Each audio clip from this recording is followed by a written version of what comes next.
ओम श्री अनंतकोटि ब्रह्मांड नायक राजाधिराज योगिराज परब्रह्म सद्गुरु श्री स्वामी समर्थ महाराज की जय। अनंत कोटी ब्रह्मांड नायक राजाधिराज योगिराज परब्रह्म सद्गुरु श्री स्वामी समर्थ महाराज यांच्या कृपेने आज जी स्वामी समर्थ महाराजांची कथा आहे, जे स्वामी समर्थ महाराज माझ्याकडून वधून घेते ते मी तुमच्या पुढे थोडक्यात सांगण्याचा प्रयत्न करतो। सद्गुरु श्री स्वामी समर्थ महाराज की जय। अनंत कोटी ब्रह्मांड नायक राजाधिराज योगिराज परब्रह्म सद्गुरु श्री स्वामी समर्थ महाराजांच्या लीला ह्या अनंत आहे। महाराज कोणत्या वेळेस काय लीला करतील हे स्वामींनाच माहित असतं।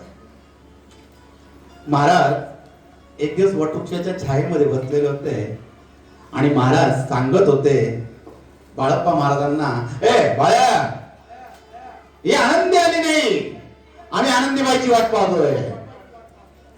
आणि ही आनंदीबाई सातारा जिल्ह्यामध्ये रहमतपूर गावामध्ये राहत होती।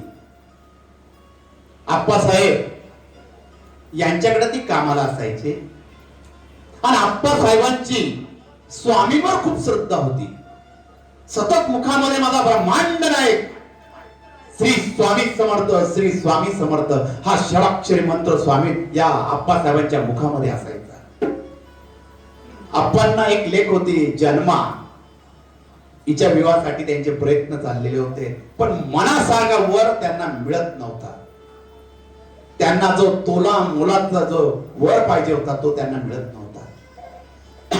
ते विचार करत होते आणि आनंदीबाईला स्वामी कोण हेच माहित नाही, पण ही आनंदीबाई आपणच्या मुखामध्ये जे स्वामी समर्थ नामस्मरण चालायचं ते बघत बसायचे।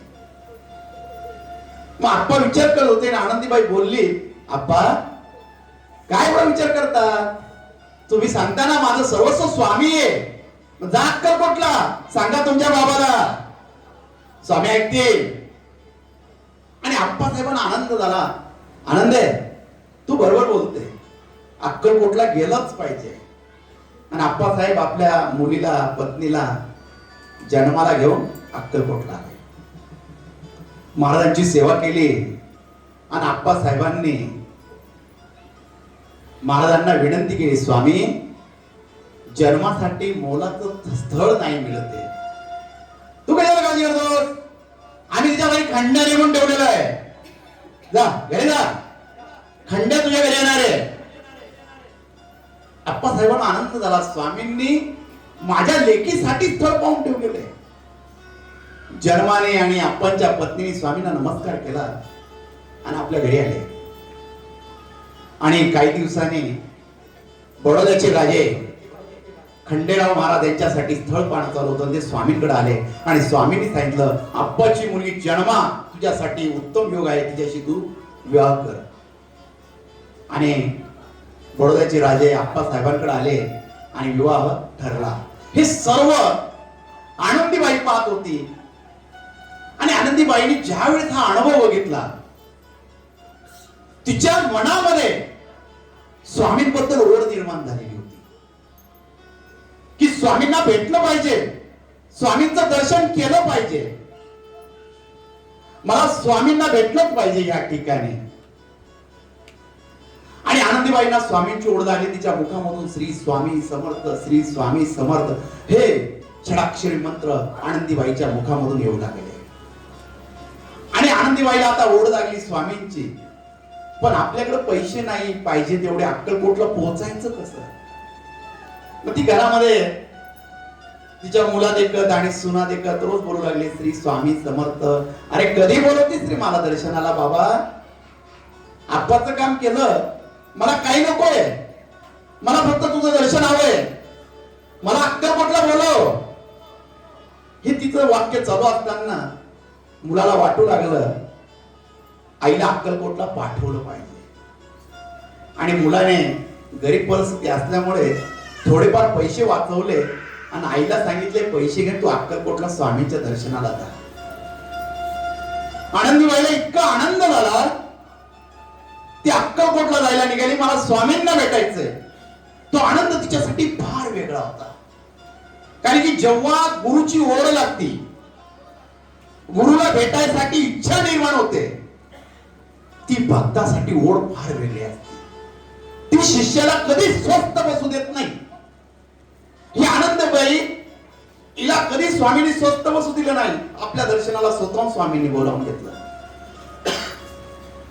आनंदीबाई अक्कलकोटला आली आणि 2 दिवसानंतर ही आनंदीबाई अक्कलकोटाच्या बाहेर, वेशीच्या बाहेर रडत बसलेली होती. खूप रडत होती. दिवसभर रडत बसलेली होती आनंदीबाई. डोळ्यातले अश्रूच थांबत नव्हते.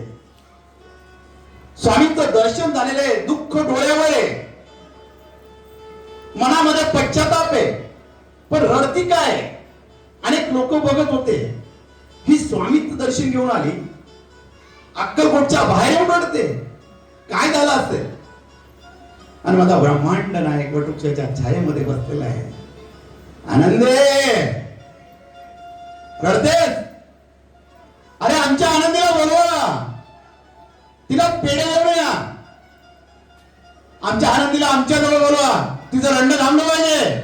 आणि महाराज हे शब्द बोलत असताना सर्वजण बोलत आहे, स्वामी असे का बोलताय? महाराज आनंदीबाईला बोलत आहे, आवाज देत आहे. सर्वजण स्वामींकडे बघताय.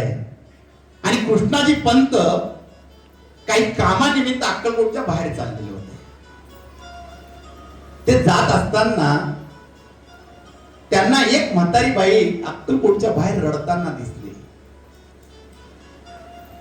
त्यांना राहिला गेलं नाही, ते जवळ गेले आणि स्वामींचा शब्द आठवला, माझ्या आनंदी रडतीये. स्वामी सांगतात हीच ती म्हातारी असावी, म्हणून ते तिच्या जवळ गेले. आजी का रडतात? भाऊ काही नाही रडत रे. हातामध्ये एक पिशवी होती, हे बघ. काय? त्यावेळेस त्यांनी उघडलं, त्याच्यामध्ये पेढे होते आणि ती रडायला लागली. आजी का रडतात? पेढे याच्यात. भाऊ असं काही नाही रे, मी अक्कलकोटला आली, स्वामी बसलेले होते, स्वामींचं दर्शन घेऊन मनाला समाधान लागलं, डोळ्यातले अश्रू थांबत नव्हते. स्वामींना विनंती केली, सर्व सुखात ठेव स्वामी, माझ्या मुलांनी मला एवढ्या लांब तुझ्या दर्शनाला पाठवलेलं आहे, तुझा आशीर्वाद सदैव माझ्या पाठीशी राहू दे स्वामी महाराज. महाराजांनी आशीर्वाद दिला. स्वामी हसत होते. मी दर्शन घेतलं आणि सुंदराबाई पेढे वाटत होती. मी पेढा घेण्यासाठी तिच्याकडे गेले. सुंदराबाईंनी माझ्या हातामध्ये एक पेढा ठेवला. मी सुंदराबाईला सांगितलं, मला 3 पेढे हवेत, माझ्या मुलांनी मला एवढ्या लांब पाठवलं, मला त्यालाही प्रसाद द्यायचा आहे. माझी सून आहे, सुनासाठी सुद्धा मला पेढ्याचा प्रसाद द्यायचा आहे, तर मला 3 पेढे दे. ती माझ्याशी भांडायला लागली, मला हाकलून द्यायला लागली. मग मी भी तिच्याशी भांडू लागली. मी का जाऊ? माझ्याकडे पैसे नसताना मी एवढा खर्च करून ह्या अक्कलकोट मध्ये आली, माझ्या स्वामींना भेटायला आली, ते काही बोलत नाही, मग तू का अशी करते? सुंदराबाई ऐकत नव्हती. सुंदराबाई रागात बोलू लागली, खायचा तर काय, एक पेढा का? तुम्ही असं बोलू नका, मी स्वामींच्या चरणी दक्षिणा ठेवलेली आहे, मला 3च पेढे हवे. सुंदराबाईने माझ्या हातामध्ये एक पेढा ठेवला. मी सांगितलं, तुला पेढा हवी नको, मला हा पेढा तूच खा. मी रागाच्या भरात तो पेढा घेतला आणि तिला परत देऊन दिला आणि रडत रडत बाहेर आली. स्वामी दर्शन छान देतात, पण प्रसाद द्यायचं विसरतात. भक्तांनी तुम्ही म्हणतात एक मागितल्यावर 2 दे, अहो पण तुम्ही पुढं दिलं, माझा पेढा बी तुम्ही परत घेऊन घेतला, असे कसे स्वामी आहे? मी भांडत भांडत बाहेर आली आणि रडत होती. आणि एक लहान मुलगा माझ्या जवळ आला. आणि मला बोलू लागला, आई ही एवढी पिशवी तुझ्याजवळ ठेव, मी लगेच येतो.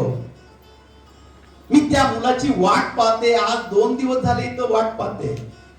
मग मला राहिल्या गेलं नाही.